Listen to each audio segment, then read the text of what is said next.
திருச்சிற்றம்பலம். தென்னாடுடைய சிவனே போற்றி, எந்நாட்டவர்க்கும் இறைவா போற்றி, ஏகம்பத்துரையந்தாய் போற்றி, பாகம் பெண்ணொரு ஆனாய் போற்றி, அண்ணாமலையம் அண்ணா போற்றி, கண்ணார் அமுதக்கடலே போற்றி, காவாய் கனகத்திரளே போற்றி, கைலை மலையானே போற்றி போற்றி. நமச்சிவாய வாழ்க, நாதன் தாள் வாழ்க. அன்பர்களுக்கு ஆன்ம வணக்கம். நீங்கள் கேட்டுக்கொண்டிருப்பதும் பார்த்து கொண்டிருப்பதும் சிகாரம் சைவநெறி பாடசாலை என்கிற டெலகிராம் சேனல் மூலம் ஒவ்வொரு நாளும் அதிகாலை 5:20 மணிக்கு திருநெறிய தமிழோசை என்கிற தலைப்பின் கீழே 12 திருமுறை பாராயணம் செய்து வருகிறோம். அந்த வகையில் சிவபெருமானுடைய பெரும் கருணையினாலே திருமூல நாயனார் இயற்றிய திருமந்திரம் என்கிற நூலில் இருந்து ஒரு நாளைக்கு ஒரு பாடல் என்கிற வரிசையில் சிந்தித்து வருகிறோம். நம்முடைய நிகழ்ச்சிக்கு வருகை தந்துள்ள அத்துணை அடியார் பெருமக்களையும் வருக வருக என்று வரவேற்று அவர்களுடைய பொற்பாதங்களை மனமொழி மெய்களாலே வணங்கி நிகழ்ச்சிக்குள் இனிதே நுழைவோம். நுழைவதற்கு முன்பதாக 12 திருமுறை ஆசிரியர்கள் துதி, திருக்கதவம் அடைதல், திருக்கதவம் திறத்தல், திருப்பள்ளி எழுச்சி போன்ற பாடல்கள் எல்லாம் பாடி நிகழ்ச்சியை துவங்குவதை ஒரு வழக்கமாக வைத்திருக்கிறோம். அந்த வகையிலே இன்றைக்கு உண்டான 12 திருமுறை ஆசிரியர் துதியினை படிப்பதற்காக தென்காசி மாவட்டம், தென்காசிக்கு அருகாமையில் உள்ள வெங்கடேஸ்வரபுரம் என்கிற கிராமத்தைச் சேர்ந்த சிவ திரு பாலசுப்ரமணியம் ஐயா அவர்கள். வாங்கய்யா. திருச்சிற்றம்பலம். 12 திருமுறை அருளாளர்கள் போட்டி. பூழியர்கோன் வெப்பொழித்த புகழியர்கோன் கல் போட்டி, ஆளிமிசை கல்மிதப்பில் நனைந்த பிரான் அடி போட்டி, வாழி திருநாவலூர் வந்தொண்டர் பதம் போட்டி, ஊழிமலி திருவாத ஊரார் திருத்தாள் போற்றி போற்றி, திருமாளிகை தேவர் திருவடி போற்றி, சேத்தனார் செம்பதும சேவடி போற்றி, கருவூர் தேவர் கடல் இணை போற்றி, பூந்துருந்தி நம்பிகாடு நம்பிகள் போற்றி, கண்டராதித்தர் கடலடி போற்றி, வேணாட்டடிகள் விரைகளல் போற்றி, திருவாலி அமுதனார் திருவடி போற்றி, புருஷோத்தம நம்பி பூங்கழல் போற்றி, சேதிராயர் அடிகள் சீரடி போற்றி, திருமூல நாயனார் திருத்தாள் போற்றி, திருவால வாயுடையார் நிழல்தாள் போற்றி, காரைக்கால் அம்மையார் பூ அடிகள் போற்றி, ஐயடிகள் காடவர்கோன் அருங்கலல் போற்றி, சேரமான் பெருமாள் சேவடி போற்றி, நக்கீர தேவர் நல்தாள் போற்றி, கல்லாட தேவர் கடலடி போற்றி, கபில தேவ நாயனார் கடல் இணை போற்றி, பானதேவ நாயனார் பொற்றாள் போற்றி, இளம்பெருமான் அடிகள் இணைத்தாள் போற்றி, அதிராவடிகள் அருங்கலல் போற்றி, பட்டினத்து பிள்ளையார் மலர்த்தாள் போற்றி, நம்பியாண்டார் நம்பி நல்தாள் போற்றி, செல்வமலி குன்றத்தூர் சேக்கிலார் திருவடிகள் போற்றி போற்றி. திருச்சிற்றம்பலம். நன்றி ஐயா.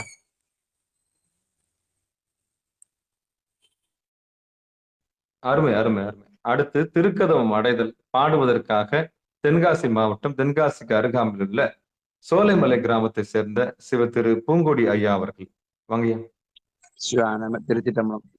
அருட்பெருகு தனிக்கடலும் உலகுக்கெல்லாம் அன்பு செறி கடலும் மாம் எனவும் ஓங்கும், பொருட்சமய முதற் செய்வ நெறிதான் பெற்ற புண்ணியங்கன் ரெண்டனவும் புவனம் உய்ய, இருட்கடவுண்டர் அருளும் உலகம் எல்லாம் ஈன்றால் தன் திருவருளும் எனவும் கூடி, தெருக்கலைஞர் ஞானக்கண்டரசும் சென்று செஞ்சடைவார் வானவர் கோயில் சேர்ந்தார் அன்றே.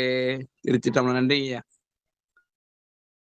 அருமை அருமை அருமை. திருச்சிற்றம்பலம். அடுத்து திருக்கதவம் திறத்தல் பாடுவதற்காக நாமக்கல் மாவட்டம் காட்டூர் கிராமத்தைச் சேர்ந்த, நாவல்பட்டி காட்டூர் கிராமத்தை சேர்ந்த சிவ திருமதி தேவி வெங்கடேசன் அம்மையார் அவர்கள். வாங்க. திருச்சிற்றம்பலம் ஐயா. நன்றிங்க ஐயா. இந்த நாள் மிகவும் சிறப்பான நாளாக அமைய வாழ்த்துக்கள். திருக்கோவில் திருத்தல். பெருமான் பேரானந்தத்து பிரியாதிருக்க பெற்றீர்கால், அருமானுற்றை பின்னை நீ அம்மா அலங்கி அரற்றாதே. திருமாமணிச்சே திருக்கதமும் திறந்த போதே சிவபுரத்து திருமால் அறியா திருப்புயங்கன் திருத்தால் சென்று சேர்வோமே. திருமால் அறியா திருப்புயங்கன் திருத்தால் சென்று சேர்வோமே. நன்றிங்க ஐயா. நன்றிம்மா. அடுத்து நம்முடைய நிகழ்ச்சியில் திருப்பள்ளி எழுச்சி பாடுவதற்காக தென்காசி மாவட்டம் தென்காசிக்கு அருகாமையில் உள்ள சுரண்டை பகுதியைச் சேர்ந்த சுரண்டையில் வசிக்கக்கூடிய சிவ திருமதி விஜயா கைலை அம்மா அவர்கள். வாங்கம்மா. சிற்றம்பலம் சிவாய நம. திருப்பள்ளி எழுச்சி. போற்றி என்பால் முதல் ஆகிய பொருளே புலர்ந்தது பூங்கலர்க்கு இணை துணை மலர் கொண்டு ஏற்றினன் திருமுகத்து எமக்கருள் மலரும் எழிலகை கொண்டு நின் திருவடி தொழுகோம். செத்திதழ் கமலங்கள் மலரும் தன் வயல் சூழ் திருப்பெருந்துறை உரை சிவபெருமானே. ஏற்றுயர் கொடி உடையாய் எனை உடையாய் எம்பெருமான் பள்ளி எழுந்தருளாயே. எம்பெருமான் பள்ளி எழுந்தருளாயே. திருச்சிற்றம்பலம். நன்றிங்கம்மா. நன்றி நன்றி. திருச்சிற்றம்பலம். பெரும்புலர் காலை மூழ்கி பித்தருக்கு பக்தராகி அரும்போடு மலர்கள் கொண்டாங்கு ஆர்வத்தை உள்ளே வைத்து விரும்பினல் விளக்கு தூபம் விதியினாலிடவல்லார்க்கு கரும்பினில் கட்டி போல்வார் கடவுர் வீரட்டனாரே. பெரும்புலர் காலை மூழ்கி பித்தருக்கு பக்தராகி அரும்போடு மலர்கள் கொண்டாங்கு ஆர்வத்தை உள்ளே வைத்து விரும்பினல் விளக்கு தூபம் விதியினாலிடவல்லார்க்கு கட்டி போல்வார் கடவுர் வீரட்டனாரே. கரும்பினில் கட்டி போல்வார் கடவுர் வீரட்டனாரே. திருச்சிற்றம்பலம். தென்னாடுடைய சிவனே போற்றி, எந்நாட்டவர்க்கும் இறைவா போற்றி, ஏகம்பத்துரை எந்தாய் போற்றி, பாகம் பெண்ணுரு ஆனாய் போற்றி, அண்ணாமலையம் அண்ணா போற்றி, கண்ணாரமுதக் கடலே போற்றி, காவாய் கனகத்திரளே போற்றி, கைலை மலையானே போற்றி போற்றி. அன்பர்களுக்கு ஆன்ம வணக்கம். சிவபெருமானுடைய பெரும் கருணையினாலே இந்த பொழுதில் நாம் எல்லோரும் சிகாரம் சைவநெறி பாடசாலைங்கிற அமைப்பின் கீழே சிவபெருமானுடைய கருணையினாலே ஒருங்கிணைக்கப்பட்டிருக்கிறோம்.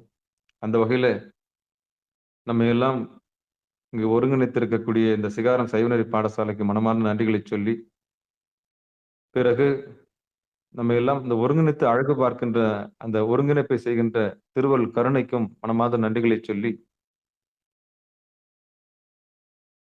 பிறந்து மொழி பயின்று இந்த உலகுக்கு நம்மை அறிமுகப்படுத்திய தாய் தந்தை, பிறகு காரிய குருவாக வந்து, பிறகு காரண குருவாக வந்து,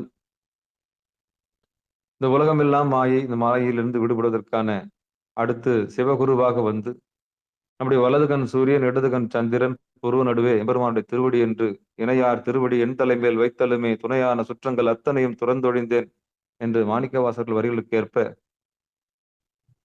நம்முடைய அறியாமையெல்லாம் நீக்கி நம்முடைய கண்களை கொண்டு வந்து திருவடியிலே சேர்த்து வைத்த அந்த சிவகுரு, அந்த குருவர்களுக்கும் நம்முடைய உடல் பொருள் ஆவி அத்தனையும் சமர்ப்பித்து இந்த மகா மாயிலிருந்து விடுபடுவதற்கான, இந்த மாயா சமுத்திரத்திலிருந்து விடுபடுவதற்கான அத்தனை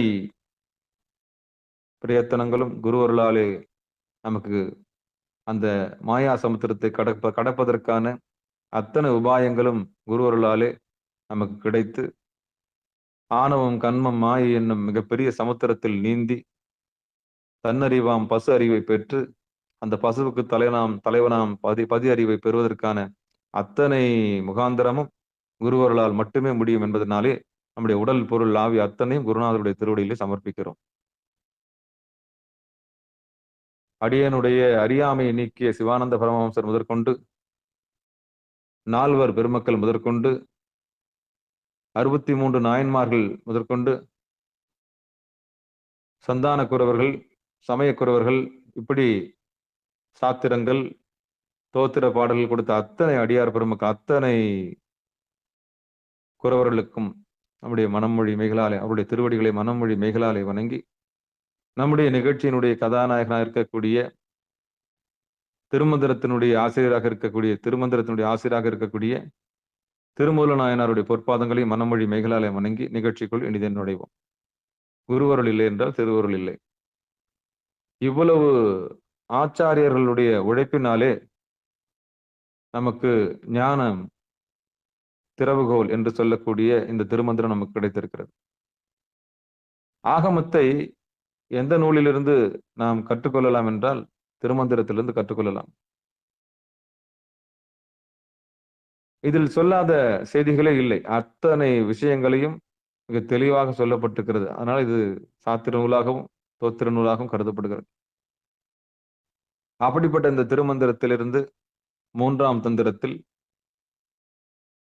18வது தலைப்பாக இருக்கக்கூடிய கேசரி யோகத்தின் கீழே 17வது பாடலை நாம் பார்க்க இருக்கின்றோம். கேசரி யோகம்னா என்னன்னு நம்ம ஆரம்பத்துல சொல்லிட்டு வரோம். கேசரின்னா சிங்கம், சிங்கம்னா சக்தி, ஆற்றல். இந்த ஆற்றலை எதற்கு நாம் பயன்படுத்த போகிறோம், எந்த நெறிக்காக நாம் பயன்படுத்த போகின்றோம், நிலையானதற்கா நிலையில்லாதற்கா பல முறை பேசிட்டோம்.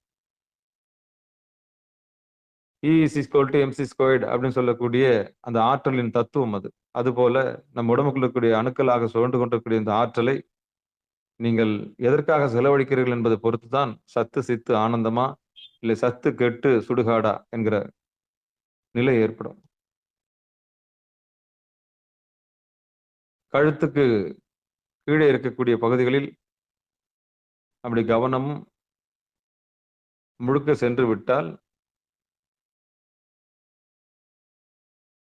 அது போகமாகி விடுகிறது. அதே கழுத்துக்கு மேலே அந்த சக்தியை மேலே திருப்பி புரு நடுவில் நிற்க வைத்து விட்டால் அது யோகமாகி விடுகிறது. ஒரு நாணயத்தினுடைய 2 பக்கமாக இந்த போகமும் யோகமும் மனிதர்களை ஆட்சி செய்கிறது. அவன் அருளாலே அவன்தால் வணங்கி சிவபெருமானுடைய பெரும் கருணை இருக்குமாயின் போகத்தையே யோகமாக மாற்றக்கூடிய ஆற்றல் கிடைக்கும். இல்லறத்தின் மாண்பு விருந்தோம்பல். அந்த இல்லறத்தை கொண்டுதான் நாம் நல்லறமாக இருக்கக்கூடிய சிவபெருமானுடைய திருவடியை அடைய முடியும். அந்த இல்லறத்தை அதில் இருக்கக்கூடிய போகத்தை எப்படி யோகமாக மாற்றக்கூடிய கலை தான் வருகிற பாடங்களில் நாம் கற்க இருக்கின்றோம். பரியங்க யோகத்தில் மிகப்பெரிய தந்திரங்கள் எல்லாம் அதில் ஒழிக்க வைத்திருக்கிறார் திருமந்திரத்தில். அதுல இந்த கேசரி யோகம் குறிப்பாக ஆற்றலை புரு நடுவிலே சேர்த்தல், அவ்வளவுதான். கேசரினா சிம்மம். அப்போ வஜ்ராசனத்துல உட்காந்துட்டு சென்முத்திரையை பிடிச்சுக்கிட்டு புரு நடுவு பார்க்கறதும் ஒரு விதமான கலை. சாதாரணமா ஒரு காலை மேல தூக்கி போட்டு முதுகெலும்பு நேரா வச்சு உடம்ப அகலா வச்சு மனசை நெய்யா வச்சு முதுகெலும்பை திரியா வச்சு புருவ நடுவில் ஒரு விளக்கை ஏற்றி யார் ஒருத்தர் அமர்றாங்களோ அவங்க அண்ணாமலையார தரிசனம் பண்றாங்கன்னு அர்த்தம்.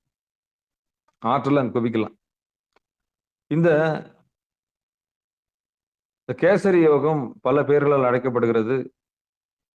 சாம்பவி முத்திரை. இது பெரிய பெரிய நிறுவனங்களால் பயிற்சி அளிக்கப்படுகிறது, காசுக்காக பயிற்சி அளிக்கப்படுகிறது. ஆனா இது குரு முகாந்திரமாக பெற வேண்டிய ஒரு கலை. ஒரு நல்ல சத்குரு ஒரு நயா பைசா எதிர்பார்க்க மாட்டார். இறைவனை சுட்டி காண்பிப்பதற்கு எந்த ஒரு பைசா எதிர்பார்க்க மாட்டாங்க. அவங்க கிட்ட நீங்க கொடுக்க வேண்டியது நீங்க செஞ்ச பாவத்தை கொடுத்துடணும், அவ்வளவுதான். இதுக்கு முன்னாடி செஞ்ச பாவங்கள் எல்லாம் தட்சணையா கொடுத்துடணும். பீடி, சிகரெட், அபினு, பாக்கு, புயல, தண்ணி, கஞ்சா, மனசாட்சிக்கு விரோதமாக செஞ்ச எல்லா செயலையும் குருநாதர்கிட்ட கொடுத்துட்டீங்கன்னா அவர் தட்சணையா வாங்கிக்குவாரு. உங்களுக்கு கேசரி யோகத்தை கொடுத்துருவார். எவ்வளவு பெரிய உன்னதமான தீட்சை பாருங்க.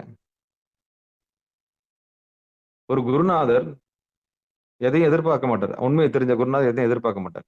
அவருக்கு வேலை என்னன்னா, உண்மையிலே ஈஸ்வர நாட்டம் உயிருக்கு இருக்கா,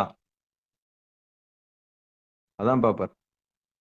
உயிருக்கு தீங்கு விளையக்கூடிய செய்கை யாரும் செய்யக்கூடாது. பீடி, சிகரெட், அபினு, பாக்கு, புயல, தண்ணி, கஞ்சா, பொடி, மச்ச மாംസം சாப்பிடக்கூடாது, பஞ்சமா பாதகம் செய்யக்கூடாது அப்படின்னு பார்த்துதான், பாத்திர மருந்து தான் உபதேசம் கொடுப்பாங்க. பாத்திர மருந்து தான் உபதேசம் கொடுக்கணும். அப்ப இந்த கேசரி யோகத்தை எல்லாருக்கும் கொடுக்க முடியாது. இந்த சாம்பவி முத்திரையை, இந்த லலாட ஸ்தானத்தை, இந்த புருவ நடு தியானத்தை எல்லார்கிட்டையும் வரல. எல்லாரும் அதை பெற முடியாது. எல்லாராலும் உள்ள நுழைய முடியாது. அந்த தாள்ன்றது புருவ நடுதான். அவன் அருளாலே அவன் தாள் வணங்கி. அப்ப அந்த இடத்துக்கு போகணும்னா சாமியோட அனுமதி வேணும். அதுதான் குரு உபதேசம் வேணும். குரு உபதேசம் இல்லாம, குரு இல்லாத வித்தை பாழ். குருடும் சேர்ந்து என்ன பண்ண முடியும்னா குருட்டுல குழியில் தான் விடும். அவர் நல்ல குருநாதர், ஒரு நல்ல சத்குருநாதர். சத்தியத்தை பேசக்கூடியவர் சத்குரு. சத்து, சித்து, ஆனந்தம்.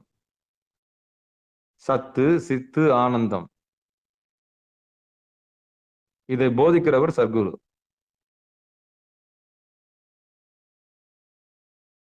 சத்து, செத்து, கெட்டு சுடுகாட்டுக்கு அனுப்புறவர்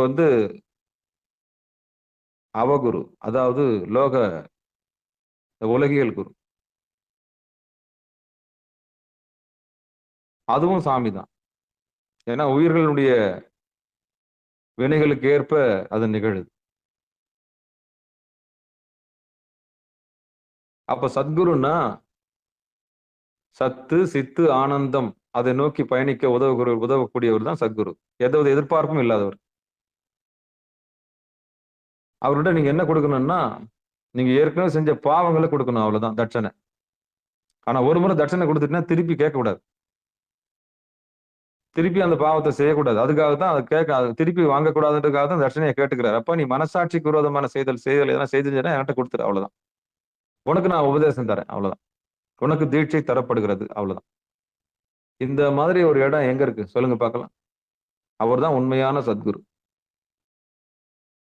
அந்த சத்குரு அவர் தான் எதையும் எதிர்பார்க்கிறது. அங்க வியாபாரம் இல்லை, விளம்பரம் இல்லை, நிறுவனம் இல்லை. அங்கதான் உண்மையை சுட்டி காட்டுகிற ஒரு இடம். அப்படிப்பட்ட சத்குரு, அந்த குரு பரம்பரை தான் கைலாய பரம்பரை. அப்படி வர்றவங்க தான் உண்மையான சிவனடியார்கள். அது அப்படிப்பட்ட குருநாதரை தேடிதான் நம்ம போய் பணியணும். ஏன்னா நம்முடைய வினையெல்லாம் வாங்குறாங்கல்ல. தட்சணை என்ன கேட்கறாங்க?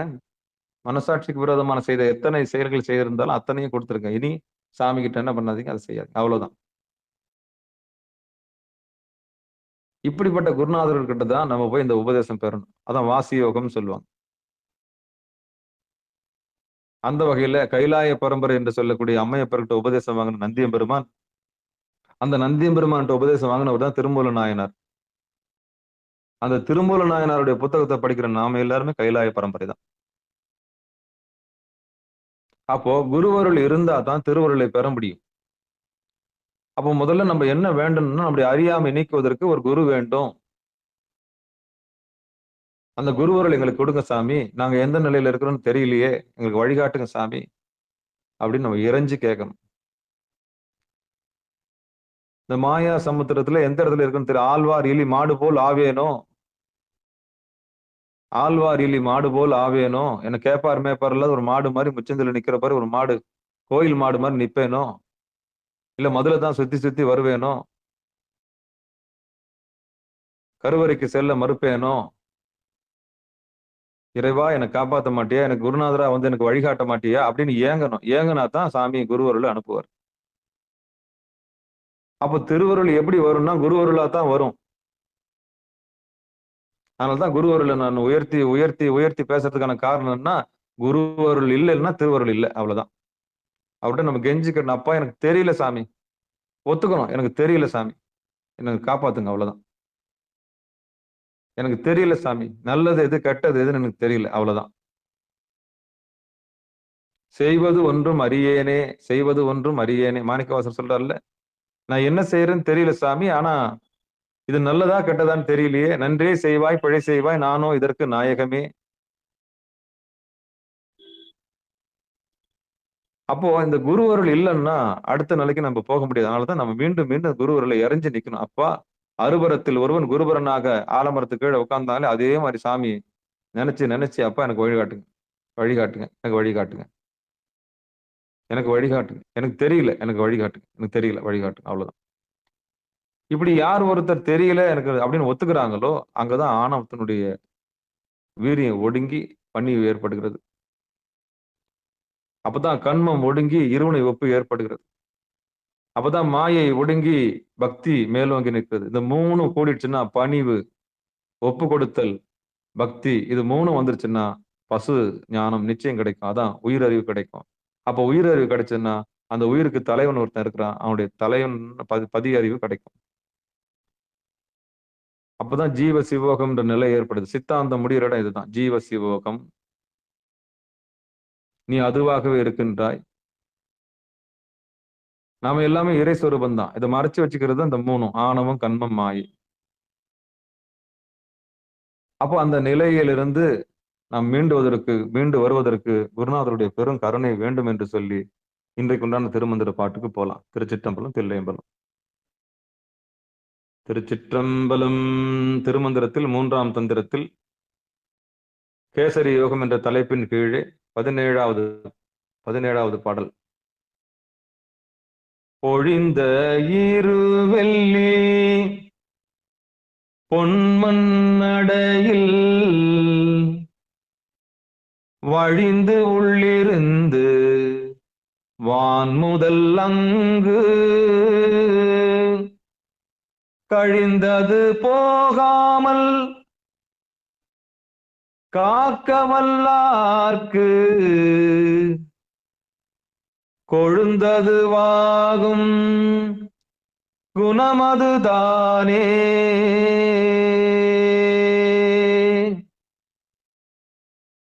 பொழிந்த இருவெள்ளி பொன்மன்னடையில் வழிந்து உள்ளிருந்து வான்முதல் அங்கு கழிந்தது போகாமல் காக்க வல்லார்க்கு கொழுந்ததுவாகும் குணமதுதானே.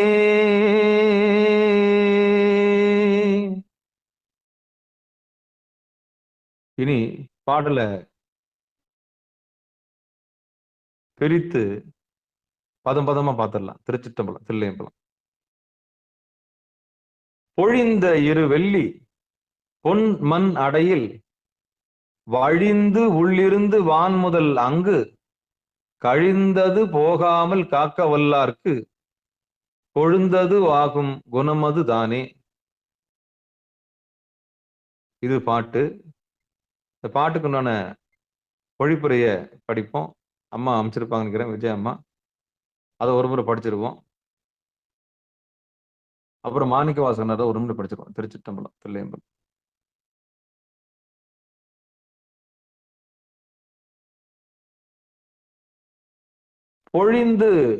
பொழிந்த இருவெள்ளி பொன்மண் அடையில் வழிந்து உள்ளிருந்து வான்முதல் அங்கு கழிந்தது போகாமல் காக்க வல்லார்க்கு கொழுந்ததுவாகும் குணம் அதுதானே. விசுத்தி சக்கரத்தின் பயன்னு தலை போட்டிருக்கு அம்மா அம்ச புத்தகத்துல.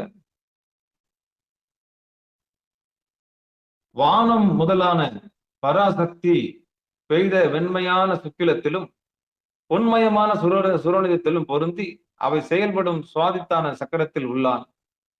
அங்கு ஆற்றல் கழியாது காக்கும் ஆற்றல் உடையவர்களுக்கு அதுவே உடம்பை காக்கும் பச்சிலையாகும். மேல்கண்ட மந்திரங்களின் விசுத்தி பயன் இதுவாகும். இது இப்ப அம்மா நம்ம விஜய் அம்மா அம்ச பகுதியிலிருந்து படிக்கப்பட்ட பொழிப்புரை. மாணிக்க வாசகனாருடைய பொழிப்புரையிலிருந்து என்னன்னு பார்ப்போம். அடியன் வைத்திருக்க புத்தகத்துல இருந்து கடந்த 3 பாடல்களா நம்ம தர்மயாதனத்தை தொடல. அடியனுடைய கணினி பழுதுபட்டு இருக்கிறதுனால என்னால உள்ள நுழைய முடியல. நிச்சயம் விரைவில் அது சரியாயிடும் நம்புறேன். இப்போ இந்த பாட்டுக்கான பொருளை மாணிக்க வாசகனார் என்ன சொல்றேன்னு பார்ப்போம். பொழிந்த உடலில் பொங்கும் வெள்ளி விந்து, பொழிந்த இரு வெள்ளின்னா விந்து. பொன் சுரோனிதம் அப்படின்னா பொண்ணுன்னா சுரோனிதம். மண் தங்கும் மூலாதாரம் உயிர் சத்தை வீணாக வெளிப்படுத்தாது மூலாதாரத்தில் தேக்கிட அது உடலெங்கும் பரவி உயிருக்கு உற்ற துணையாய் விளங்கும்.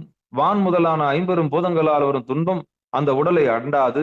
இப்படி புறப்பகையால் உடம்பு அழியாமல் காக்கின்ற வல்லமை பொருந்திய யோகிகளுக்கு இந்த யோக பயிற்சியே அவர்களை அழியாது காக்கின்ற பச்சிலை மூலிகையாகும். அது தரும் பயனாகும். வான் முதல் அந்த பஞ்சபூதம் எல்லாமே நம்மை என்ன பண்ணும்? பணிஞ்சு நிற்கும். அதாவது வணங்கி நிற்கும். எப்போ? எனர்ஜியை தக்க வைக்கும் போது. அது எப்படின்னு இப்ப பார்ப்போம். திருப்பி ஒரு முறை பார்த்துடலாம். உயிர் சத்தை வீணாக வெளிப்படுத்தாது மூலாதாரத்தில் தேக்கிட அது உடலெங்கும் பரவி உயிருக்கு உற்ற துணையாய் விளங்கும். வான் முதலான 50 பூதங்களால் வரும் துன்பம் அந்த உடலை அண்டாது. இப்படி புறப்பகையால் உடம்பு அழியாமல் காக்கின்ற வல்லமை பொருந்திய யோகிகளுக்கு இந்த யோக பயிற்சியே அவர்களை அழியாது காக்கின்ற பச்சிலை மூலிகையாகும். இதான் பாட்டுக்கு உண்டான பொருள். இதான் மாணிக்க வாசகனார் சொல்றது. அம்மா விஜயம்மா அமைச்சது நான் முதல்ல படிச்சுட்டேன். ரொம்ப எளிமையா இருந்தது. அது சுக்கிலும் சுரோனியத்தை பத்தி சொன்னாங்க, அவ்வளவுதான். ஆனா கொஞ்சம் விளக்கி சொல்லியிருக்காரு இதுல.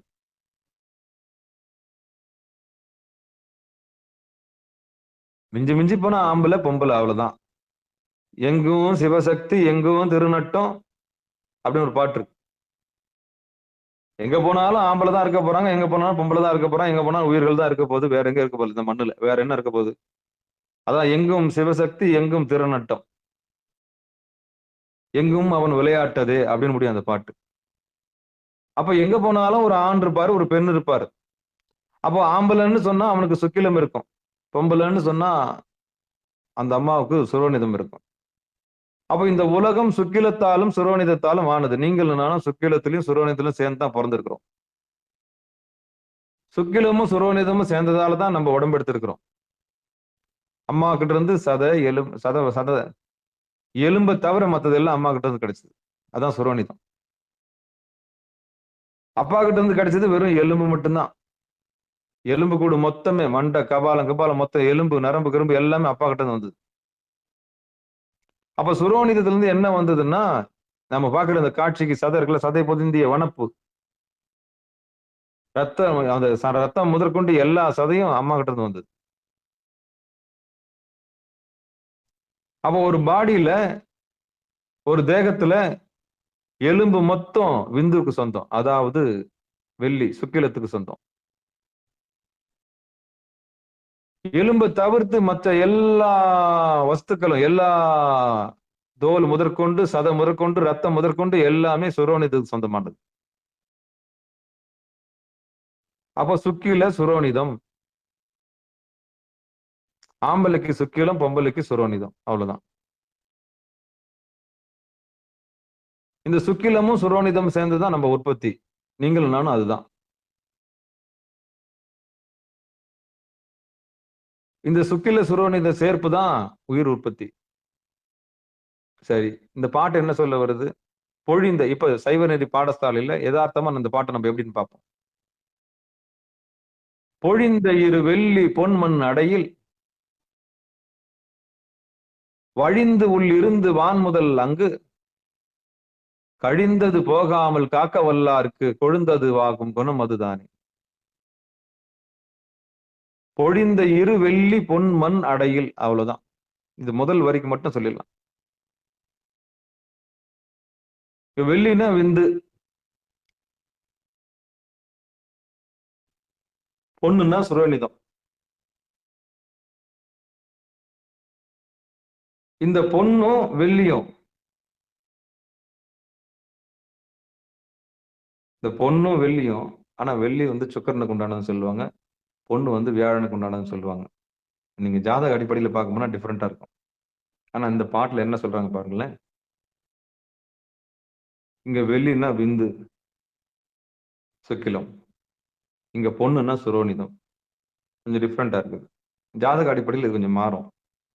சரி, இப்ப நம்ம பாட்டுக்கு போயிடலாம். பொழிந்த இரு வெள்ளி பொன் மண் அடையில் யார் ஒருத்தர் இந்த சுக்கிலத்தையும் சுரோனிதத்தையும் உற்பத்திக்கு மட்டும் பயன்படுத்திட்டு, அதாவது ஜன உற்பத்திக்கு மட்டும், இந்த உயிரை உற்பத்தி பண்றோம் இல்லையா, எதுக்கு அதை கொடுத்துருக்காங்கன்னா உற்பத்தி பண்றதுக்கு, உயிர்களை உற்பத்தி பண்றதுக்கு தான் சுரோனிதமும் சுக்கிலமும் கொடுக்கப்பட்டிருக்கு. அந்த உற்பத்தி முடிஞ்ச பிறகு அதை எப்படி போகத்திலிருந்து யோகமா மாத்தணும்ன்ற கலையைத்தான், அதனுடைய முக்கியத்துவத்தை தான் இப்ப பேசுறாரு. அப்படிப்பட்ட இந்த சுக்கிலமும் சுரோனிதத்தையும் கொண்டு வந்து, ஆற்றலை கொண்டு வந்து யார் புருவ நடுவில் நிறுத்துகிறார்களோ அந்த புருவ நடு தான் மூலாதாரம். ஞானிகளுக்கு மூலாதாரம் புருவ நடு, மானுடர்களுக்கு மிருகங்களுக்கு மூலாதாரம் இடுப்பு.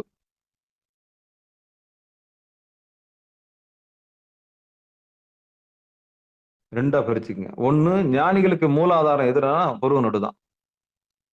அப்போ ஆற்றலை சுக்கிலத்தையும் சுரோனிதத்தினுடைய எண்ணங்களை கொண்டு வந்து எங்க நிறுத்திடுவாங்கன்னா, அவங்க கீழ் லோகத்துக்கு போகாம, கீழே இறங்கி போகாம மேல கொண்டு வந்து எண்ணத்தை வச்சிருவாங்க. அவ்வளவுதான் மேல் வீடு.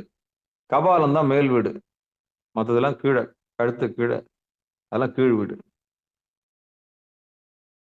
பெருமானுடைய பெரும் கருணையினால இந்த கீழ் வீட்டிலிருந்து மேல் வீட்டுக்கு போறோம்.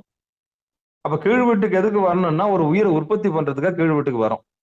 அப்பதான் இந்த சுக்கிலமும் சுரோனிதமும் தேவைப்படுது. அப்படி உயிரை உற்பத்தி பண்ணிட்டீங்களா, ஒரு குழந்தை 2 குழந்தை, அவ்வளவுதான், 3 குழந்தை இல்ல 4 குழந்தை உற்பத்தி பண்ணி ஆயிடுச்சா, அப்ப இல்லறத்துடைய மாண்பு என்னன்னா அடுத்து போகத்திலிருந்து யோகத்துக்கு. ஏன்னா ஒண்ணுத்த வளர்த்தாலும் உருப்படியா வளர்க்கணும். ஒரு குழந்தைய வளர்த்தாலும் சான்றோனா வளர்க்கணும். தன் மகனை சான்றோன் என கேட்ட தாய் அப்படின்ற மாதிரி பெரிதுவப்பால், அப்படிப்பட்ட பிள்ளையை பெத்துக்கணும். இருக்குதுன்றதுக்காக நிறைய பெத்துக்கூடாது.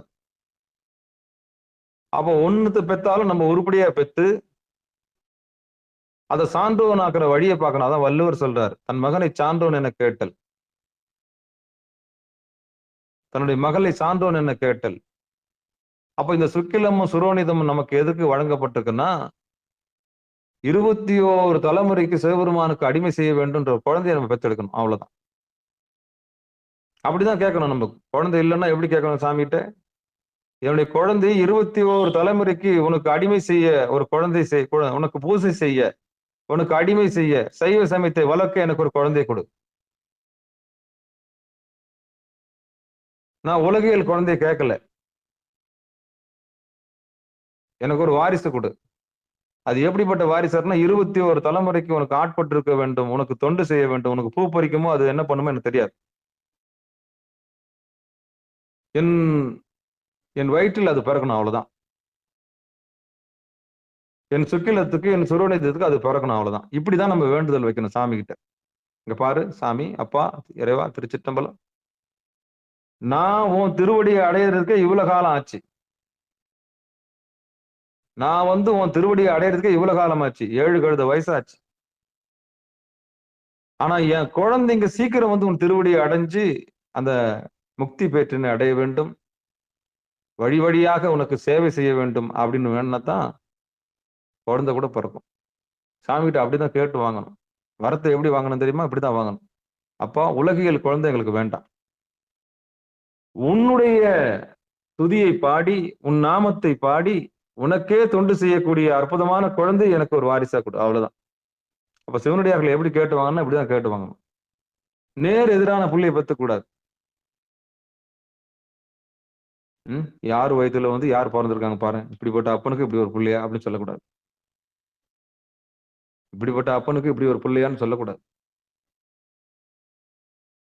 அப்ப எப்படி வாங்கணும்னா சான்றோனாக வாங்க வேண்டும். அவனை பக்தியில கொண்டாந்து விட்டு அவன் பரவாயில்லப்பா அவங்க பையனாது பூ பறிக்கிறதுல இருந்து கோலம் இது பண்றதுல இருந்து சரி நெறியில அவ்வளோ அழகா நிக்கிறான். சரி இது சரியில்லை, பரவாயில்லப்பா நித்திய பூஜை கொண்டு தவறாம செய்யறப்பா, அது கிரியில பரவாயில்லப்பா தவம் ஒரு நாளைக்கு 2 மணி நேரம் என்ன பண்ற உட்காந்துறது, அது யோகம், பரவாயில்லப்பா இந்த வயசுலயே சைவ சமயத்தோட சித்தாந்தத்தையும் கரைச்சி குடிச்சிட்டு இருக்காப்புல, திருமுறையும் கரைச்சி குடிச்சிட்டு இருக்காப்புல, யோகத்தை பத்தி பேசி அப்புறம் ஞானத்தை பத்தி பேசுற அளவுக்கு வந்துட்டாப்லயே. அப்படி இருக்கணும், அப்படி இருக்கணும். அப்ப இந்த சுக்கிலத்தினுடைய தேவை எதுக்குன்னா உற்பத்தி பண்ணுவதற்கு, சுரோனிதத்தினுடைய தேவை எதுக்குன்னா உற்பத்தி பண்றதுக்கு, அவ்வளவுதான். இதுக்குதான் கடவுள் இந்த சுக்கிலத்தையும் சுரோனிதம் கொடுத்திருக்காரு. எதுக்குன்னா வாரிசை உண்டு பண்றதுக்கு, உற்பத்தி உயிர்களை உற்பத்தி பண்றதுக்கு தான். அப்படிப்பட்ட சுக்கிலமும் சுரோனிதமும் எதுக்கு பயன்படுத்தணும்னா இந்த 21 தலைமுறை ஒரு சிவனடியார்களுக்கு மட்டும்தான் அந்த செய்தி, மற்றவங்களுக்கு செய்தி கிடையாது. அது உலகத்தாருக்கு உலக குழந்தைகள் எத்தனையோ பண்ணி 10 குட்டி போடும், 8 குட்டியோ 10 குட்டி 16 குட்டியோட போட்டோம். அது உலகத்து குழந்தைங்களா அவள்தான். அது வம்சத்தை பெருக்கிறதுக்கு, தன்னுடைய ஜாதியை பெருக்கிறதுக்கு, தன்னுடைய மதத்தை பெருக்கிறதுக்கு அவன் குட்டி போட்டு என்ன பண்ணுவாங்க, பெருக்கிட்டே போவாங்க. அது நமக்கு தேவையில்லை. ஒரு சிவனடியார்கள், சிவனைய செல்வர்கள் எப்படி வாரிசை வேண்டி வாங்கணும் தெரியுமா? நான் திருவடியை அடைவதற்கு படாத பாடுபட்டேன், என் குழந்தை கருவிலேயே திருவாகருக்க வேண்டும், அவ்வளவுதான். கருவு உற்ற நாள் முதலால் அப்படின்னு சொல்றாங்கல்ல, கருவுற்ற நாள் முதல்ல சிவபுராணம் படிக்க ஆரம்பிச்சிருந்தா அம்மா. ஆக கருவிலேயே திருவாக்குற வேலையை செஞ்சிடணும், கருவிலேயே திருவாக்குற வேலையை செஞ்சிடணும், தேவாரம் படிக்க ஆரம்பிச்சிடணும். கருவில வயிற்றுல இருக்கும்போதே குழந்தை அதை கேட்கணும், அதை கேட்டு கேட்டு கேட்டு கேட்டு அதை உற்பத்தி பண்ணும்போதே வந்துடணும். எப்படி வாங்கணும் குழந்தை தெரியுமா? 21 தலைமுறைக்கு இல்ல, அப்பா உனக்கு ஆட்சி செய்ய, இறைவா உனக்கு ஆட்சி செய்ய எனக்கு ஒரு குழந்தை வேண்டும், அவ்வளவுதான். இப்படிதான் நம்ம கேட்கணும். அது உலகியல் குழந்தை பெத்து போறதுக்கு தேவையில்லை. அது பெத்தான பெத்து காட்டின, அவனுக்கு ஆட்படாததும் இருந்தானே இல்லாட்டின், அவ்வளவுதான். அப்போ சிவனைய செல்வர்களாக மாறிவிட்டவர்கள் நம்ம எப்படி வாங்கணும்னா இப்படிதான் வாங்கணும். 21 தலைமுறைக்கு ஆட்சி செய்யக்கூடிய ஒரு குழந்தை எனக்கு கொடு, அது பூ பறிக்குதோ இல்ல கைலாய வாத்தியம் வாசிக்குதோ ஏதோ ஒன்று பண்ணி தொலைக்கிட்டோம், அவ்வளவுதான். அப்படிப்பட்ட உன் கருமாவை, உன்னுடைய பணியை, உன் சித்தத்தை நிறைவேற்றக்கூடிய குழந்தைய எனக்கு கொடு, அவ்வளவுதான். வேற எதுவும் வேணாம். இப்படிதான் விண்ணப்பம் வைக்கணும் சாமி கிட்ட, வேற எதுவும் விண்ணப்பம் கூடாது. அதுக்குதான் இந்த சுக்கிலமும் சுரோனிதமும் தேவைப்படுது. இந்த பாட்டு முதல் வரி என்ன சொல்றதுன்னா, பொழிந்த 2 வெள்ளி பொன்மண் நடையில் வழிந்து உள் இருந்து வான் முதல் அங்கு கழிந்தது போகாமல் காக்க வல்லாருக்கு. அப்படின்னா உற்பத்தி பண்றதுக்கு மட்டும் பயன்படுத்திட்டு குழந்தைய பெத்தமா அதோட அந்த போகத்துல இருந்து யோகத்துக்கு மாத்திர வேலையை பார்க்கணும், சுக்கிலத்தையும் சுரோனிதத்தையும். அதுதான் திருமூல நாயனார் சொல்றாரு, சுக்கிலமும் சுரோனிதமும் ஆற்றலின் வெளிப்பாடு. நீங்க காரை விரும்பினாலும் சுக்கிலம் செலவாகும், எத்தனை பேருக்கு தெரியுது? நிலையில்லாத பொருள் மேல ஆசை வச்சாலும் சுக்கிலம் போகும். அது பிளைட் மேல ஆசை வச்சாலும் சுரோனிதம் போகும்.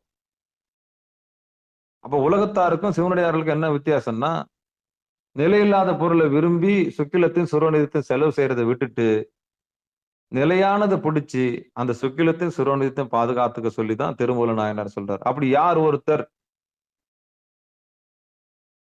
அந்த சக்தியை சுக்கிலத்தையும் சுரோனிதத்தையும் பொரு நடுவுல கொண்டு, மூலாதாரம் 2ஆ பிரிச்சுக்குங்க. உலகத்தாருக்கு மூலாதாரம் இடுப்பு, சாப்பிடுறது தூங்குறது உடல் உறவு கொள்றது, வேலைக்கு போறது திருப்பி சாப்பிடுறது தூங்குறது உடல் உறவு கொள்றது, அவனுக்கு அதான் டியூட்டி. பாவம் அறியாமல் இருக்கிறான், அவ்வளவுதான். மிருகம் தானே. Man is a social animal. Man is a social animal. அவன் நீங்க குற்றம் சொல்ல முடியாது. மனிதன் மிருகமாக இருக்கக்கூடியவன். அவன் தவறு செய்ய எத்தனையோ வாய்ப்புகள் இருக்கிறது. அவனும் மனுஷன் தானே அப்படின்னு சொல்றாங்களா இல்லையா? அவளும் மனுஷி தானே, அவளும் ஒரு பொண்ணு தானே, அவளுக்கும் ஏக்கம் இருக்கு தானே அப்படின்னு சொல்றாங்களா இல்லையா? அப்ப மிருகம். அப்ப man is a social animal. மனிதன் மிருகத்தால் ஆன மிருகம் தான். அடிப்படையில மிருகம் தான். அப்ப அந்த மிருக நிலையிலிருந்து தெய்வ நிலைக்கு வருவதற்கான முயற்சி தான் பக்தி. அதான் அந்த நிலைமை தான். அப்ப மிருக நிலையில இருக்கும்போது இந்த சுக்கிலமும் சுரோனிதமும் கீழே செலவாக்கின்னு தான் இருக்கும். அப்ப தெய்வ நிலைக்கு வரும்போது என்ன ஆகுன்னா, அதையே போகத்தையே யோகமா மாத்தக்கூடிய கலையை திருமூல நாயனார் கொடுத்த மாதிரி குருநாதர்கிட்ட கேட்டு கத்துக்கணும். உற்பத்தி செஞ்சோமா, குழந்தைய உற்பத்தி செஞ்ச பிறகு குழந்தைய பெத்தெடுத்துட்டோமா, ரைட்டு. அதுக்கப்புறம் அது என்ன பண்ணணும்? போகமும் வேணும், யோகமும் வேணும். அப்ப அந்த சக்தியை ஆக்கப்பூர்வமா எப்படி செலவு பண்றது? சுக்கிலத்தையும் சுரோனிதையும் ஆக்கப்பூர்வமா எப்படி செலவு பண்றது? அப்போ கீழே மூலாதாரத்துக்கு அப்படின்னா இடுப்பு கீழே போயிடுச்சுன்னு சொன்னா அது பாமரன். அவன் மிருக நிலையில இருக்கிறான். அவனை விட்டுருங்க. ஐயோ பாவம். அவனுக்கு தெரியாது. அப்போ தெரிஞ்ச ஞானிகள் என்ன செய்வாங்கன்னா, அடியார்களுக்கு எது திருவடின்னு காமிச்சு கொடுப்பாங்க. எது திருவடி? புருவ நடு தான் திருவடி. அப்ப அந்த திருவடியை கண்டு அந்த இடத்துல பணியணும். அப்போ அங்கதான் சுக்கிலத்தையும் சுரோனிதையும் நிறுத்தணும். அங்க வீணாக்கக்கூடாது. அவ்வளவுதான். இந்த மனம் கீழே போயிடுச்சுன்னா நரகம். அதே மனம் மேல போயிடுச்சுன்னா சொர்க்கம். இவ்வளவுதான் விஷயம்.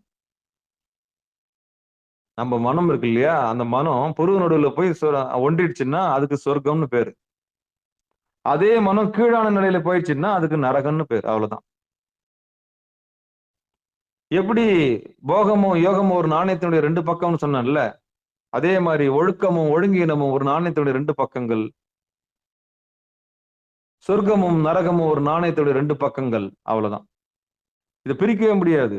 பகலும் இரவும் ஒரு நாணயத்துடைய 2 பக்கங்கள்ன்ற மாதிரிதான். இன்பமும் துன்பமும் ஒரு நாணயத்துடைய 2 பக்கங்கள். சாமி எல்லாம் 2ஆ தான் வச்சிருக்கிறார். இகபர சௌபாக்கியாய அப்படின்றாங்கல்ல. இகம் பரம் சாமி தான் அது.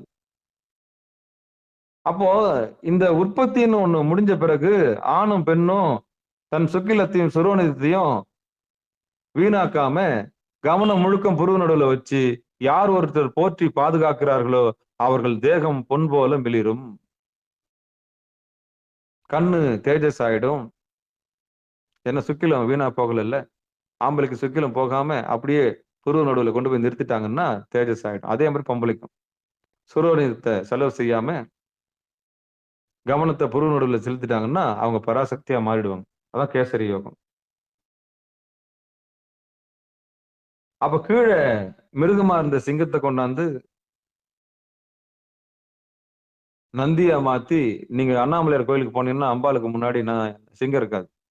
பெரும்பான்மையான கோயில்ல அம்பாளுக்கு முன்னாடி மிருக நிலையிலிருந்து தெய்வ நிலைக்கு வந்த ஒரு நிலைமையை நீங்க பார்க்கணும்னா அம்பாளுக்கு முன்னாடி சிங்கம் இருக்காது. அப்படி சிங்கம் இருந்ததுன்னா அது மிருக நிலைக்கு கீழே இருக்குன்னு அர்த்தம். மிருக நிலையிலிருந்து தெய்வ நிலைக்கு வந்துருச்சுன்னா அங்க நந்தி எம்பெருமான் வந்துட்டார். அப்போ பெரிய பெரிய கோயில் எல்லாம் நந்தி எம்பெருமான் அம்பாளுக்கு முன்னாடி. அப்போ அந்த ஆற்றலை கன்வெர்ட் பண்ணணும். கழுத்து கீழே போனா சிங்கம். அதே சிங்கத்தை கொண்டு வந்து கட்டிட்டீங்கன்னா புருவ நடுவுல அவ்வளவுதான் ஆற்றல். நீங்க தான் பராசக்தி. அப்போ இந்த சுக்கிலத்தையும் சுரோனிதத்தையும் தேவையில்லாம செலவு பண்ணாம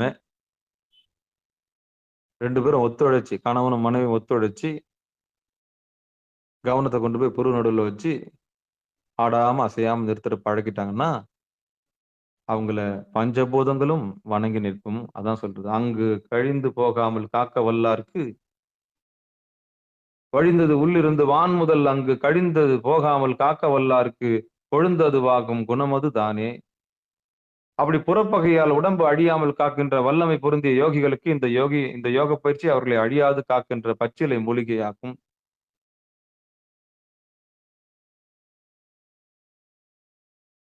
அப்போ இந்த சுக்கிலமும் சுரோனிதமும் உயிர்களை உற்பத்தி செய்வதற்காக மட்டுமே தவிர மற்ற விஷயங்கள்ல வேற எதுவுமே இல்லை. அவ்வளவுதான்.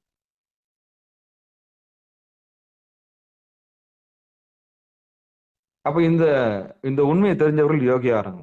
யார் யோகி? சக்தியை கழுத்துக்கு கீழே விடாம கவனத்தை கொண்டு போய் பெருநடுவுல வச்சு ஆடாம அசையாம நிறுத்துறவங்களுக்கு தான். அப்ப இது ஒரு கூட்டு முயற்சி. கூட்டு முயற்சின்னா தவம் பண்ணும்போது கூட்டா உட்காந்தீங்கன்னா பலன் அதிகம். தனியா உட்காந்தீங்கன்னா உங்களுக்கு போர் அடிக்க ஆரம்பிச்சிடும், சலிப்பு வந்துடும். உங்க மனம் முழுக்க கீழே போயிடும். அப்ப என்ன பண்ணணும்னா, யார் அந்த மேலான நிலையில உட்கார்ந்து தவம் பண்றாங்களோ அவங்க கூட சேர்ந்து உட்கார்ந்தோம்னா அதை என்ன சொல்லுவாங்க, பூவோட சேர்ந்த நாரும் மணக்குன்ற மாதிரி தபசீலர்களுடைய கூட்டத்துல நீங்க உட்கார்ந்துட்டீங்கன்னா உங்க புத்தி கீழே போகாது, உங்க சுக்கிலம் கீழே போகாது, உங்க சுரோனியம் கீழே போகாது, புருவ நடுவில் போய் நின்றுடும். அப்படி யார் ஒருத்தர் புருவ நடுவில் நிறுத்திட்டாங்களோ அவங்களுக்கு தேவர் முதற்கொண்டு பஞ்சபூதங்களும் வணங்கி நிற்கும். அப்ப கழிந்தது போகாமல் காக்க வல்லாருக்கு கொழுந்தது வாக்கு. கொழுந்துனா தீ, கொழுந்தது வாக்கும் குணமது தானே.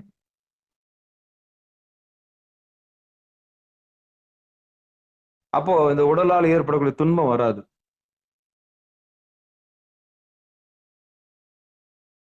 அடுத்து மனதால் ஏற்படக்கூடிய துன்பம் வராது. அடுத்து மாயால் வரக்கூடிய துன்பம் வராது. இந்த 3 வகையான துன்பத்திலிருந்து நம்ம விடுபடலாம். சரிங்க, அப்போ எதுக்குங்க இந்த சுக்கிலமும் சுரோனிதமும்? உயிர்களை உற்பத்தி பண்றது. ஐயா, உயிர்களை உற்பத்தி பண்ண பிறகு என்ன பண்ணணும்? அந்த போகத்தை யோகமா மாத்தணும். அதான் திருமந்திரம் சொல்லுது. அப்ப நிலையில்லாதது செல்ல பண்ணுவோம், நிலையானது செல்ல பண்ண போறீங்களா? இதுதான் கேள்வி, வேற ஒண்ணும் இல்லை. தேஞ்சும் அழியலாம்,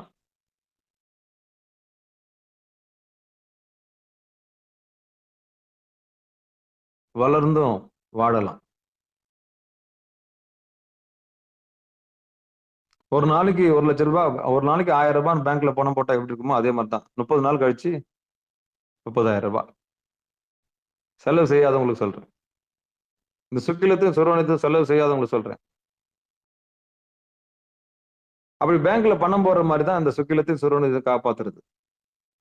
அப்ப தேவையில்லாததுக்கெல்லாம் நொந்து நூலாகி போய் இந்த சுக்கிலத்தையும் சுரோனியத்தையும் செலவு பண்ணாம சாமியோட பெருங்கருணையில அப்பாவோட திருவடியில போய் நிக்கணும். நமச்சிவாய வாழ்க, நாதன் தாள் வாழ்க, புருவ நடுவுல. அப்போ இந்த புருவ நடுவுல நிறுத்தணும்னு சொன்னா உங்களுக்கு கூட்டு மனப்பான்மை முதல்ல வேணும். கூட்டுனா தவம் பண்றவங்களுடைய சேர்க்கை வேணும். அடியா நடுவுள் இருக்கும் அருளை புரியாய் பொன்னம்பலத்து அரசே. எது அடியார்? யார் அடியார்? திருவடியை தெரிஞ்சவங்க தான் அடியார். ரொம்ப எச்சரிக்கையா இருக்கணும். உடல் பொருள் ஆவி எம்பெருமானுக்கு ஒப்பு கொடுத்து புருவ நடுவுல ஆடாம அசையாம நிறுத்துறான் தவசீலன், அவன் தான் அடியார். அவங்க நடுவுல தான் உட்காந்து மேலான கதியை நம்ம பெறணும், கீழான கதி நமக்கு வேணாம். கெட்டாலும் மேன்மக்கள் தான். எவ்வளவு வறுமை வந்தாலும் கவனத்தை எப்பவுமே மேல வைக்கணும். கெட்டாலும் மேன்மக்கள் தான், அதாவது மேல் வீடு தான். எவ்வளவு வறுமை வந்தாலும் நேர்மையா இருக்கணும். எவ்வளவு சோதனை வந்தாலும் தன்னை பாதுகாத்துக்கணும், அவ்வளவுதான். அப்படிதான் சைவநெறி பாடசாலை ஓனருக்கும் சோதனை மேல சோதனை, நடத்துறவருக்கும் சோதனை மேல சோதனை. அப்ப அதை தாக்கு பிடிக்கிறாரான்றதுதான் அங்க கேள்வி. சொல்றது ஒண்ணு செய்யறது ஒண்ணு இருக்கக்கூடாது. சொற்பொழிவு ஆற்றவங்க ரொம்ப எச்சரிக்கையா இருக்கணும். எதை சொல்றாங்களோ அதை செய்யணும், எதை செய்யறாங்களோ அதை சொல்லணும். அப்ப இவ்வளவு தூரம் பேசுறீங்களே, நீங்க எப்படி சாமி அப்படின்னு கேட்டா உடனே பதில் சொல்ல தயாரா இருக்கணும். அப்ப மேடையில ஒரு நல்லா வயனமா பேசிட்டு கைத்தட்டு வாங்கிட்டு மேடையில பேசுனதுன்னா அதுக்கு நேர் எதிராக நடந்தா எப்படி இருக்கும் வாழ்க்கையில? அப்ப இவர் கவருக்காக பேசியிருக்காருன்னு சொல்லுவாங்கல்ல, அதுதான். அப்ப திருமந்திரன்ற பாட்டை எடுத்து பேசுறதுக்கே மிகப்பெரிய தகுதி வேணும், ஆண்டவனுடைய பெரும் கருணை. அதான் நாய் சிவிகை ஏற்று என்னையும் ஒரு பொருளாக்கி நாய் சிவிகை ஏற்றுவித்து.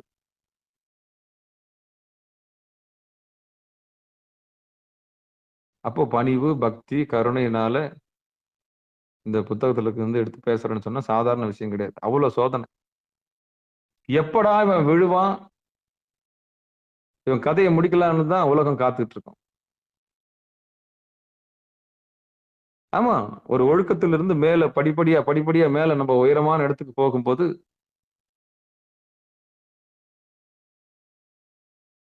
அவ்வளவு சோதனைகளை ஒரு ஆள் எதிர்கொள்ள வேண்டியது.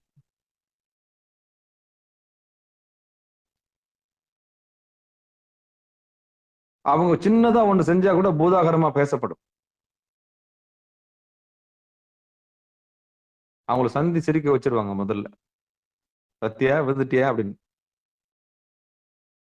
அப்போ ஒரு ஒழுக்கத்தை கடைபிடிக்கும் போது எச்சரிக்கையா கடைபிடிச்சு மேலான நிலை அடையணும் தான் எல்லாருடைய விருப்பம்.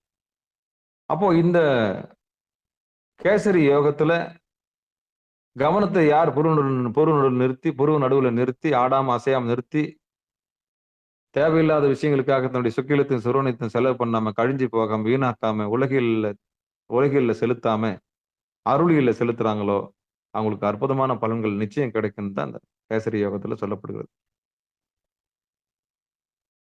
அடிப்படையில இயமம், நியமம், ஆசனம் அது தேவை நமக்கு. அட்டாங்க யோகம் என்ன சொல்லுதுன்னா இயமம் வேணும், நியமம் வேணும், ஒழுக்கம் வேணும் முதல்ல.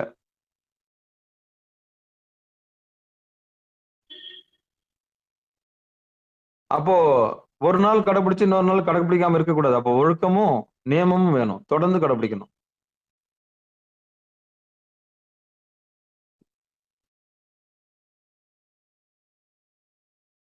அதான் அதான் இயமம், நியமம்.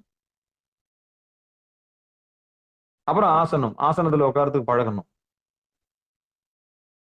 இயமம், நியமம், ஆசனம், பிராணாயாமம். அப்புறம் குருநாதர் மூலியமா பிராணாயாமத்தை வாங்கணும், மூச்சு பயிற்சி வாங்கணும். அப்புறம் மூச்சையே சாப்பிடணும், பிரத்யாகாரம்.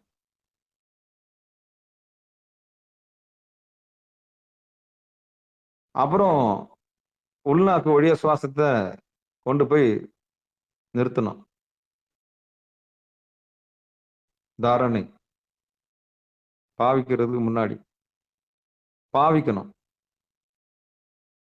யாரை நினைக்கிறோமோ அவங்களாவே மாறுவோம். நீ எதை நினைக்கிறாயோ அதுவாகவே மாறுவாய். அப்ப கண்டதை நினைக்க கூடாது. தவம் பண்ணும்போது யாரை நினைக்கணும்னா நம்முடைய பற்றற்றானே பற்றுக, அவ்வளவுதான். அப்புறம் தியானம், குரு நடுவில் யாரை தியானம்னா அவனை தான் தியானம் பண்ணணும். அப்புறம் சமாதி, அவனோடு சமாதியா மாற போறோம். எங்க குரு நடுவில் இருந்து வெற்றி கொள்ளும் போது. சமாதி, சமம்னா ஆதி. சமாதினா செத்து போறது கிடையாது. அவனோடு இரண்டரை கலத்தல், தான் அவனாகவும் அவன் தானாகவும் மாறுதல். இந்த சமாதி நிலை அடையத்துக்கு தான் இந்த சுக்கிலமும் சுரோனிதமும் இப்ப பேசப்பட்டிருக்கு.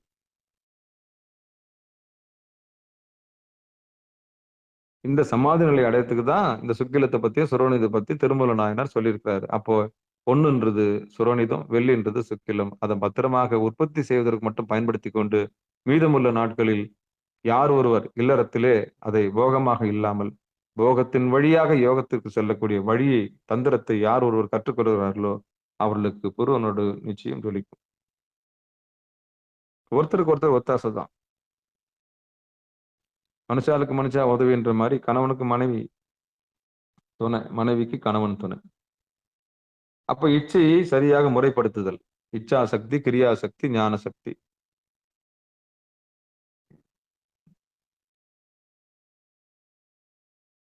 அந்த மெய்ப்பொருளை கண்டுபிடிச்சு, சுக்கிலத்தை கண்டுபிடிச்சு, சுரோனியத்தை கண்டுபிடிச்சு புருவ நடுவில் நிறுத்தணும். அப்ப ஞானிக்கு மூலாதாரம் புருவ நடு, சாதாரண மனிதர்களுக்கு மூலாதாரம் இடுப்பு, அவ்வளவுதான். இதை தெரிஞ்சு நம்முடைய கவனத்தை என்ன பண்ணணும்? சரி, அப்ப இதுக்கப்புறம் கீழே வீணா நம்ம என்ன பண்ணக்கூடாது? தேவையில்லாத விஷயத்துக்கெல்லாம் மனசு செலவு பண்ணக்கூடாது, அவ்வளவுதான். மனசு செலவு பண்ணா சுக்கிலம் செலவாயிடும். நீங்க எதை நினைச்சு மனசு செலவு பண்றீங்களோ அதுக்காக சுக்கிலம் செலவாகும். அதே மாதிரி பெண்களுக்கு சுரோனிதம் செலவாகும். இதுதான் இயற்கை.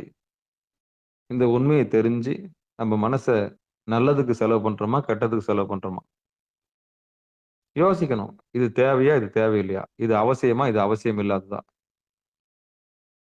இதை நினைக்கிறதா நமக்கு என்ன லாபமா நஷ்டமா, உயிருக்கு இது லாபமா நஷ்டமா, அப்படின்னு யோசிச்சு இனி ஒவ்வொரு காரியத்தையும் நம்ம சிந்திச்சோம்னா சிந்தித்து தெளிந்து நிட்டை கூடலாம். நிட்டை கூடலாம் பொருள் நடுவில் தேங்கி நிற்கலாம். அப்படிப்பட்டவங்களுடைய தேகத்தை யாராலும் ஒன்றும் செய்ய முடியாது. அதான் வஜ்ர தேகம்னு சொல்லுவாங்க. இல்ல செலவாகல இல்ல மனசு. மனசு செலவு செய்யல. அப்ப யார் ஒருத்தர் மனசு செலவு செய்யாம பொருள் நடுவில் நிறுத்துறாங்களோ அவங்க பொன் செய்ய மருந்து. அதான் போதும் என்ற மனமே பொன் செய்ய மருந்து. இந்த பழமொழி போதும் நினைக்கிறேன் இன்னைக்கு. போதும் என்ற மனமே பொன் செய்ய மருந்து. அப்ப சுக்கிலத்தை காப்பாத்துறதுக்கு இந்த பழமொழி போதும். போதும். ஒரு பானை சோத்துக்கு ஒரு சோறு போதும்.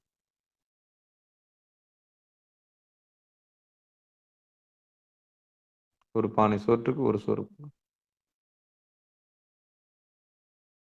அது முடியாது. நட்சத்திரங்களை எண்ணி பார்க்க முடியாது. அது மாதிரி இந்த ஆசைகளை நிறைவேற்றவே முடியாது. ஒரு ஆசை நிறைவேற்றினா இன்னொரு ஆசை வந்துன்னே இருக்கும். அதனால இது ஒரு முடிவில்லாத ஓட்டப்பானையில் தண்ணி நிரப்ப முடியாது. அது மாதிரி இதெல்லாம் தெளிஞ்சு நம்ம என்ன பண்ணிடணும், பொருள் நடுவில் போய் எம்பெருமான்ட்டு சரணடைஞ்சிடணும். போதும் என்ற மனமே பொன் செய்ய மருந்து. அவர்களுக்கு தான் வாழ்க்கையில வெற்றி. ஆமா. அப்ப அழியாது காக்கும் அருமருந்து அப்படின்ற தலைப்புல மாணிக்கவாசகர் சொல்லியிருக்கிறாரு. இந்த சுக்கிலத்தையும் சுரோனியத்தையும் மனசு செலவானா இதெல்லாம் செலவாகும். அப்ப தேவையில்லாததுக்கெல்லாம் செலவு பண்ணாம பொருள் நடுவில் நிறுத்தி திருவள்ளுவர் கருணையில பெற்று என்ன சொல்றாங்க, வான் முதலான 50 பூதங்களால் வரும் துன்பம் அந்த உடலை அண்டாது. அப்போ எந்த புறப்பொருளாலும் துன்பம் வந்து அண்டாம இருக்கணும்னா நம்முடைய கவனத்தை பொருள் நடுவில் வச்சு ஆடாம அசையாம நிறுத்தி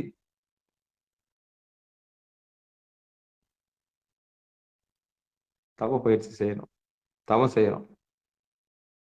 அப்ப கூடிடும். ஒரு நாள் இல்லைன்னா ஒரு நாள் கண்ணு ரெண்டும் கூடிடும். அப்போ எனர்ஜி வீண் போகாது. அப்ப எனர்ஜி வீண் போகாது. ஆமா. அப்படிப்பட்ட ஒரு பெரும் பாட்டு தான் நம்ம இன்னைக்கு பார்த்திருக்கோம். மீண்டும் ஒரு முறை அந்த பாட்டை படிச்சுறேன். திருமூல நாயனார் திருவடிகளை மனமொழி மெய்களால வணங்கி பாட்டுக்குள்ள போலாம். பொழிந்த இரு வெள்ளி பொன்மன்னடையில் வழிந்து உள்ளிருந்து வான் முதல் அங்கு கழிந்தது போகாமல் காக்க வல்லார்க்கு கொழுந்தது வாகும் குணமதுதானே. நீங்க சிவன் கோயில்ல போனீங்கன்னா மகாலட்சுமி எப்பவும் பார்க்கலாம். அதான் சுக்கிலம். 2 யானைக்கு நடுவுல இருக்கும் பாருங்க. ஆமா. அதை பாதுகாக்கணும். அதை பாதுகாக்கணும். அதை பாதுகாக்கணும். அதான் செல்வம். செல்வ நெடுமாடம் சென்று சேனோங்கி செல்வ மதித்தோய செல்வம் உயர்கின்ற செல்வர் வாழ்தில்லை சிற்றம்பலமே செல்வன் கடலேத்தும் செல்வம் செல்வமே. அந்த கடல் எதிரான பொருள் நடு. அங்க கொண்டு போய் செல்வத்தை நிறுத்தணும். அதான் செல்வம். வைத்த மாடு அதான். மாடுன்னா செல்வம். அப்ப நந்தி தான் செல்வம். அந்த செல்வத்தை ஒத்து நோக்கிற ஒரு பெரிய ஆற்றல் உங்களுக்கு கிடைச்சிச்சுன்னா தக்க வச்சுக்கலாம். அப்ப மூக்குத்துன மாடா நீங்க மூக்குத்தாத மாடா? அடங்கின மாடா அடங்காத மாடா? அடங்காத மாடு ஊர் போய் சேராது. அது திருப்பி பிறவிக்கு தான் போகும். அடங்கின மாடு கட்டடிக்கு வந்துடும். சொன்ன பேச்சை கேட்கும், சாமியை பார்க்கும். அவ்வளவுதான். அதுதான் நந்தியம்பெருமான். நீங்க அடங்கிய மனமா இல்ல அடங்காத மனமா முடிவு பண்ணிக்கோங்க. நீங்க இல்ல நான். அடியனும் சேர்த்துதான். அடங்கின மனமா அடங்காத மனமா? அடங்காத மனம் ஊர் போய் சேராது. அது சக்தி விரயமாயிடும். அது சுக்கிலத்தை காப்பாத்தாது. பசுமாட்டை கண்ட உடனே காளமாடு என்ன பண்ணும்? துள்ளி குதிக்கும். அது மாதிரி போயிடும். அதான் நேச்சர், இயல்புன்னு சொல்லலாம். உண்மை அதுதானாங்க. ஆமா, உண்மை அதுதான். இருப்பினும் எதுக்காக அந்த உண்மையை சொன்னேன்? உற்பத்திக்காக மட்டும்தான். அது உற்பத்தி முடிஞ்ச பிறகு அடுத்து நம்ம சக்தியை மேலதான் கொண்டு போகணும். அந்த கலையை குருநாதர்கிட்ட கேட்டு கத்துக்கணும், போயின்னு இருக்கணும். அவ்வளவுதான். நீலாயில் நிறை செல்வன்ற மாதிரி எல்லாத்தையும் பெற்று நம்ம இன்புற்று வாழலாம்னு சொல்லி இதுகாரம் பொறுமையை கேட்ட அத்தனை உள்ளங்களுக்கு மனமார்ந்த நன்றிகளை சொல்லி நிகழ்ச்சியை நிறைவு செய்வோம். வாழ்த்து. மண்ணில் நல்ல வண்ணம் வாழலாம் வைகளும் எண்ணி நல்ல கதிக்கு யாதுமார் குறைவில்லை கண்ணி நல்ல அக்துரம் கழுமல வளநகர் பெண் நல்லாளுடன் பெருந்தகை இருந்தது. தனம் தரும் கல்வி தரும் ஒரு நாளும் தளவரியா மனம் தரும் தெய்வ வடிவம் தரும் நெஞ்சில் வஞ்சமில்லா இனம் தரும் நல்லனையெல்லாம் தரும் அன்பர் என்பவருக்கு கணம் தரும் பூங்குழலால் அபிராமி கடைக்கண்களே. ஆறிரு தடந்தோல் வாழ்க அறுமுகம் வாழ்க வெற்பை கூறுசை தனிவேல் வாழ்க குக்குடம் வாழ்க செவ்வேல் ஏறிய மஞ்சை வாழ்க ஆனைதன் அணங்கு வாழ்க மாறிலா வள்ளி வாழ்க வாழ்க சீர் அடியார் எல்லாம் வான்மிகில் வழாது பெய்க மலிவலம் சுரக்க மன்னன் போன்முறை அரசு செய்க குறைவிலாது உயிர்கள் வாழ்க நான்மறை அறங்கள் வங்க நற்றவம் வேள்வி மல்க மேன்மைகள் சைவ நீதி விளங்குக உலகமெல்லாம் மேன்மைகள் சைவ நீதி விளங்குக உலகமெல்லாம் மேன்மைகள் சைவ நீதி விளங்குக உலகமெல்லாம் என்று சொல்லி நிகழ்ச்சியை இனிதை நிறைவு செய்வோம். அன்பர்களுக்கு ஆன்ம வணக்கம். நீங்கள் கேட்டுக்கொண்டிருந்ததும் பார்த்து கொண்டிருந்ததும் சிகாரம் சைவ நெறி பாடசாலை என்கிற டெலிகிராம் சேனல் மூலம் ஒவ்வொரு நாளும் அதிகாலை 5:20 மணிக்கு திருநெறிய தமிழோசை என்கிற தலைப்பின் கீழே 12 திருமுறை பாராயணம் செய்து வருகிறோம். அந்த வகையில் நம்முடைய நிகழ்ச்சிக்கு வருகிற இந்த அத்துணை அடியார் பெருமக்களுடைய பொன்னார் திருவடிகளையும் மனமொழி மேகலாலை வணங்கி மனமார்ந்த நன்றிகளை சொல்லி நிகழ்ச்சியை இனிதை நிறைவு செய்வோம். நன்றிங்க. அனைவருக்கும் வணக்கம். மீண்டும் இன்றிரவு 6 மணிக்கு பிறகு 8 மணிக்கு பிறகு 9:50க்கு சிறப்பு நிகழ்ச்சியில் சந்திக்கலாம் என்று சொல்லி நிகழ்ச்சியை இனிதை நிறைவு செய்வோம். நன்றிங்க. திருச்சிற்றம்பலம் தில்லையம்பலம். மற்றுணையாவது நமச்சிவாயவே.